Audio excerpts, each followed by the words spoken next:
in Mumbai early in June.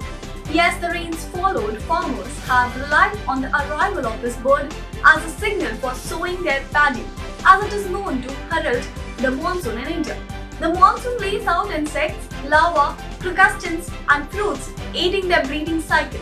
Biological rhythms such as these seasonal life cycles have evolved over millions of years, reflecting the interdependence of climate and biodiversity.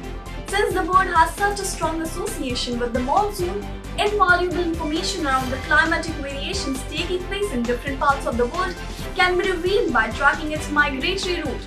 Climate change through the lens of United Nations Framework Convention on Climate Change is measured using the average surface temperature of the planet. Air bubbles trapped in the glaciers of the South Pole are used as time capsules that yield historical data in greenhouse gas emissions, allowing scientists to predict average temperature increase and weather extremes. The UNFCCC is a global high table for energy scientists, diplomats, economists and industry bodies for inter-sea agreements. Access incentives, finances, emission caps and allowance markets and green products are the material goals that have emanated from this summits called the Conference of Parties. Every global summit, including the recent G7, has climate at the top of its agenda. While complex terms like taxes and incentives are fiscal and monetary instruments that are all too familiar to the stakeholders, biodiversity is too complex to measure. It has a long gestation period and is often lost in spectacular visuals that bemoan its precipitation decline and appeal for global attention to protect it. The UN Convention on Biological Diversity has placed some outstanding research findings in the public domain.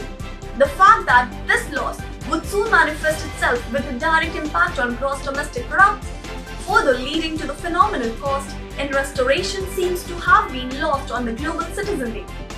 The important HE biodiversity targets and CPD protocols have remained below the national radars. While climate measurability is challenging, biodiversity is incredible given the interconnectivity and its far-reaching impact. A desultory glance at the UN CPD website reads like a chronicle of serial wars on the planet.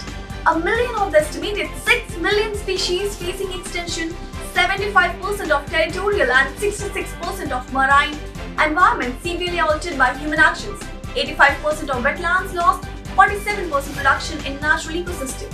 And it's read like an augury on the planet's demise.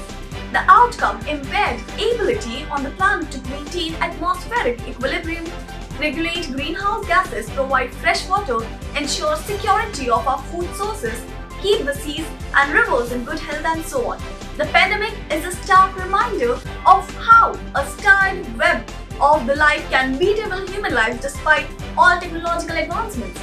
Acidified oceans, polluted waters, choked rivers, vitiated airs, ravaged forests, warmed up winds and planetary phenomena that are outcomes of climate change and its willing abettors.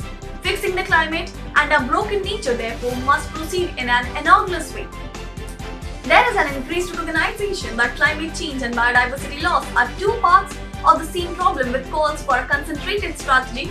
The UN needs to reflect on its approach of dealing with this integrated phenomenon as two separate problems, with the UN CPD calling for attention and action on biodiversity loss and its sustainable use, while the UNFCCC has been dominating headlines for climate actions.